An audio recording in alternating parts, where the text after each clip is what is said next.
السلام علیکم، میں ہوں محمد عرفان اور آپ دیکھ رہے ہیں AR علم و ادب۔ سالوں پہلے قلم سنبھالا تھا اور پھر نہیں چھوڑا۔ چھوٹے بچوں کی دل فریب اور مزیدار کہانیاں لکھنے میں انہیں خاصی مہارت حاصل ہے۔ بذات خود بھی اپنی کہانیوں کی مانند محبت کرنے والی سچی اور کھری ادیبہ ہیں۔ عرصہ دراز سے تعلیم کے شعبے سے وابستگی نے بچوں کی نفسیات سمجھنے اور انہیں کھیل کھیل میں سکھانے کا گڑ سکھا دیا ہے۔ مختصر اور دلچسپ کہانیوں کی خالق اور سچی کھری بات کرنے والی صالحہ عزیز صدیقی صاحبہ، آئیے ان سے ملاقات کرتے ہیں۔ جی اچھا جی، آپ السلام علیکم۔ وعلیکم السلام۔ آپ یہ بتائیے کہ آپ نے کب سے لکھنا شروع کیا اور ادب کی جانب کیسے آئیں؟ کب سے لکھنا شروع کیا؟ جب میرا نام صالحہ صدیقی ہے اور میں اس وقت معلمہ کے حیثیت سے کام کر رہی ہوں اور بچوں کے ادب پر بھی لکھ رہی ہوں۔ آپ کا سوال یہ ہے کہ آپ کب سے لکھ رہی ہیں اور بچوں کی ادب کی طرف کیسے آئیں؟ کیسے آئی؟ یہ جب میں میٹرک کلاس میں تھی، 1978 کی بات ہے، تو تب سے لکھنا شروع کیا۔ ہمارے ہاں رسالے آتے تھے، نونہال وغیرہ آتے تھے، بچوں وہ اخبارات آتے تھے، اس میں بچوں کے صفحے ہوتے تھے، تو ان کہانیوں کو پڑھ پڑھ کر کے میرا دل بھی چاہتا تھا کہ میں بھی کہانی لکھوں، لیکن لکھنے کے طریقہ کار نہیں پتہ تھے۔ تو اس زمانے میں ایک بڑے مشہور و معروف شاعر ہوا کرتے تھے، سلیم، طارق سلیمی صاحب، تو ان سے میں نے تھوڑا کہا تو انہوں نے کہا اچھا تم کہانی لکھو، تو میں نے کہانی لکھی۔ تو وہ پہلی کہانی تھی، حامد کو اس کی محنت کا صلہ مل گیا، جو مشرق اخبار میں شائع ہوئی۔ اچھا، آپ نے کن کن رسائل میں لکھا اس دور کی جو بھی اس آپ دور لکھا کے کرتی اس میں تھیں؟ بہت کون سارے رسالے ہوا کرتے رسائل تھے، اخبارات؟ لیکن زیادہ تر میں نے اخبارات میں لکھا ہے، اور بچوں کے رسالے میں نونہال ہے، ٹوٹ بٹوٹ ہے، ہونہار ہے، یہ وہ رسالے ہوا کرتے تھے جو بچوں کے لکھنے والوں کے نا بہت اس وقت اپریشیٹ مقبول کیا رسالے کرتے تھے تھے، اس وقت اور کے۔ ان کے لیے ہی پروگرام کیا کرتے تھے بچوں کے ادب کے سلسلے میں۔ ہاں، اس وقت کے۔ جی اچھا، آپ کی کتابیں شائع ہوئی جی، میری کتنی کتابیں ہیں، کیا ہیں؟ الحمدللہ 4 کتابیں شائع ہو چکی ہیں۔ پہلی کتاب ہے میرے عزیز افسانے، جی۔ جو بڑوں کے لیے ہے، اور بچوں کے لیے جو کی واپسی۔ ایک ابھی جو ہے سفر ابھی جاری ہے، وہ آخری مرحلے میں تک۔ اچھا، ابھی مطلب وہ چھپائی کی جی مرحلے میں چھپ چکی ہے، بس چھپ چکی ہے، آنے والی ہے رونمائی بس، کے لیے ٹھیک۔ باقی۔ آپ مطلب ایسے پروفیشنل آپ کا ٹیچر ہیں، اسکول جی ٹیچر؟ ہاں، میں اسکول ٹیچر ہوں۔ تو مطلب اس بارے میں کہاں کدھر اور مطلب کون سی یہ میں کلاس پڑھاتی ہیں، اورنگی کیا ہے؟ اسکول میں HM کی حیثیت سے کام کر رہی ہوں، اور الحمدللہ بچوں کی کلاسز بھی لیتی رہتی ہوں۔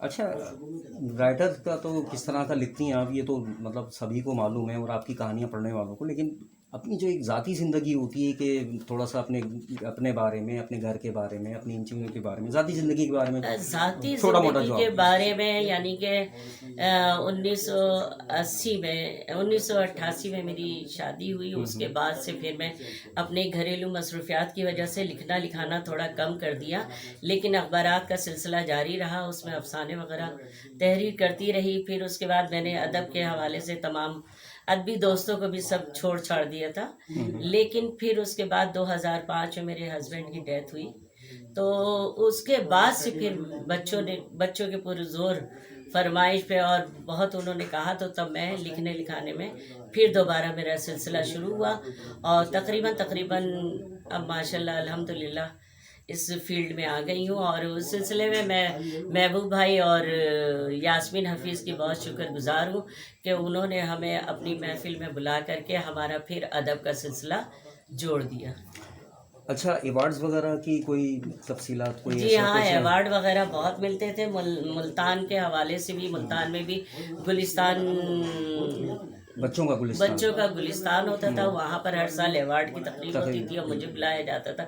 کرن روشنی ہے، اس کی ایوارڈ کی تقسیم ہوتی تھی، اس میں مجھے بلایا جاتا تھا، اور بہترین ادب کے حوالے سے بھی ایوارڈ دیے گئے کافی، اور مقابلہ مضمون نویسی میں بھی دوسری پوزیشن ملی تھی مجھے۔ اچھا، آپ نے یہ تو بتایا کہ آپ نے پہلی کہانی کون سی لکھی، ابھی جو آپ نے بتایا کہ بچوں کے مشرق میں، لیکن آپ کے پسندیدہ ادیب اس دور میں کون ہوا کرتا تھا؟ पसंदीदा और मुश्किल अदीब, मुश्किल अभी। इस सिलसिले में मैं हनीफ सहर साहब को तरजीह दूंगी और यास्मीन हफीज़ को, क्योंकि इनकी तहरीरें होती तो है लेकिन बच्चों के लिए लिखना आसान लफ्ज़ों में बेहतर होता है, लेकिन इनकी तहरीरें जब भी मैं पढ़ती हूँ वो वाकई बहुत मुश्किल होती है, मुझे सोचने के लिए कुछ वक्त चाहिए होता है।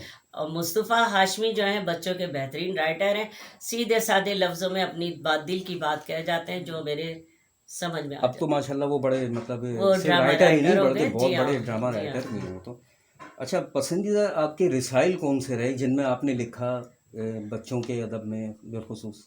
हाँ, पसंदीदा रसायल जो कहूँ मैं कि होनहार होता था उस ज़माने में, वो अब बिल्कुल बंद हो चुका है।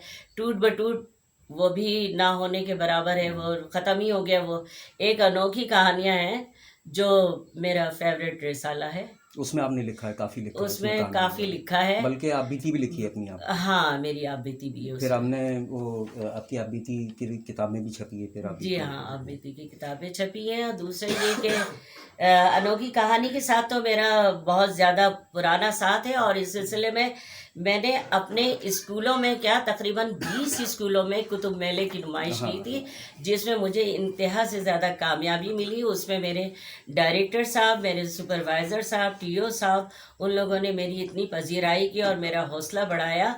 और लेकिन कोरोना जैसी महलिक बीमारी ने उन सबको ख़त्म कर दिया। महबूब भाई की भी इसमें बड़ी जी दिलचस्पी रही थी जी और हाँ, बहुत जी हाँ, ज़्यादा महबूब हम भाई देखा ने करते भी थे। बहुत ज़्यादा। अच्छा, फेसबुक के हवाले से मतलब आपके क्या ख्यालात हैं कि फेसबुक पे जो आज मतलब एक्टिविटीज़ होती हैं इसकी बच्चों के अदब की, और क्या आपकी समझती हैं कि ये वक्त का ज़िया है, या वो जिस तरह से आप लिखा करती थी मतलब पहले जब शुरू नहीं, किया था आपने? फेसबुक मीडिया जिसको कहते हैं, सोशल मीडिया, इस हवाले से तो मैं तो कहती हूँ कि बहुत अच्छा है।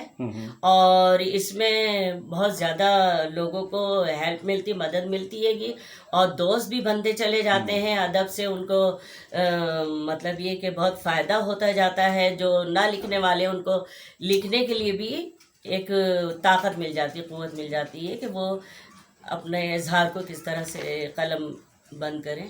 अच्छा, अच्छा, हमने ये भी सुना है कि आपका घर जो है वो मतलब अदबी ठिकाना बना हुआ है। कोई भी कराची की कोई तकरीब, कोई बैठक होती है राइटर्स की, तो आपके घर में ही होती है, आपकी मेज़बानी भी बड़ी मशहूर है, ये सही?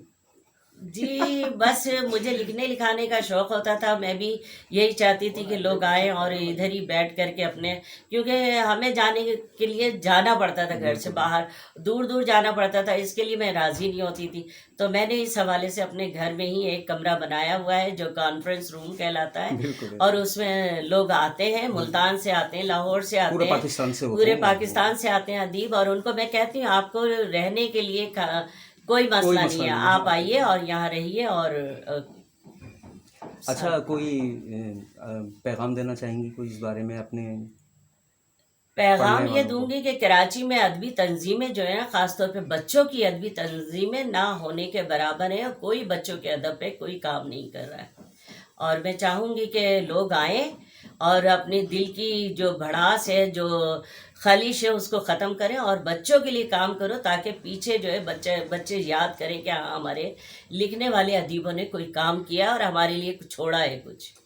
अच्छा, आगे आपकी क्या राय है लिखने के हवाले से? मज़ीद क्या ज़्यादा मतलब तेज़ी से लिखने का है, या फिर ऐसी सुस्ती से नहीं लिखने नहीं, का? इंशाल्लाह अभी तो जाहिर है कि स्कूल और घर और जिम्मेदारी होती है, तो इंशाल्लाह रिटायरमेंट के बाद ही जो है हम और महबूब भाई बनाएंगे कुछ बच्चों के लिए, कुछ अदबी काम करेंगे और उनके लिए खूब चलें फिर, लिखेंगे अल्लाह करे बच्चों आप के लिए। जल्द अज जल्द रिटायर्ड हो जाएं। बहुत अच्छा बहुत चलें जी, शुक्रिया। थैंक यू, शुक्रिया। हाँ, शुक्रिया बहुत बहुत।